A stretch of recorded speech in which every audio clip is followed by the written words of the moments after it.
dağı imsiraz yare ah mino care ay nare nare cigares dağı imsiraz yare ah mino care.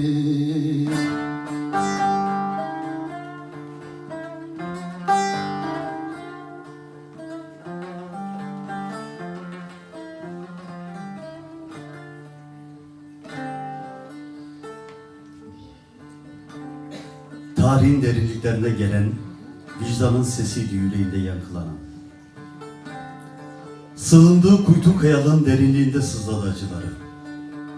Nicedir tütünsüz kalan ciğerlerine sıkışıp kaldı nefes. Feri düşmüş gözlerinde canlandı anıları. Bir kilisenin yıkık duvarlarında yankılanan çocuk sesi. Mayrik. Karanlıkta yaşaran gözlerin neminden utandı. Sevdalı nefesinde uyurcasına ölüme sarılanlardan utandı. Yağmura tutunan gökkuşağının her bir renginden ayrı ayrı utandı. Usta ellerle örülen harabe Ermeni evlerinin yıkık duvarlarından utandı. Dizlerinin arasına aldı başını, toprağa dikildi gözleri, üzerinde oturduğu toprağa baktı. Toprak ondan, o topraktan utandı. Evro, vakte camer diyor dedi sessizce. Sesinin kısıklığından utandı.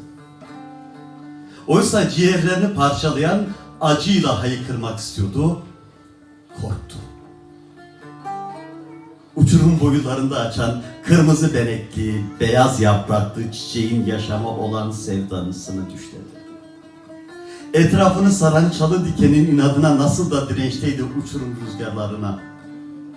Her bahar yeniden ve yeniden dökülen tohumlardan açardı gözleri dünyaya, yeniden tutunurdu gün ışığına. Gün ışığından utandı Arif. Sessiz ölümlere alışık değildi yerkir. Gök kubbeye uzanan her can için toprak dövünürdü anaların dizleri. Şin, şivan gidenin ardından yakılırdı ağıtlar. Utanmadan, korkmadan, acılar da acı gibi yaşanırdı. Dingin bir sessizlikte vurulan çocuklardan utandı. Mah! Uzaklara savruldu hayalleri, uzaklaştı mah. Bir kadre alev açtı Aref, ısındı yüreği.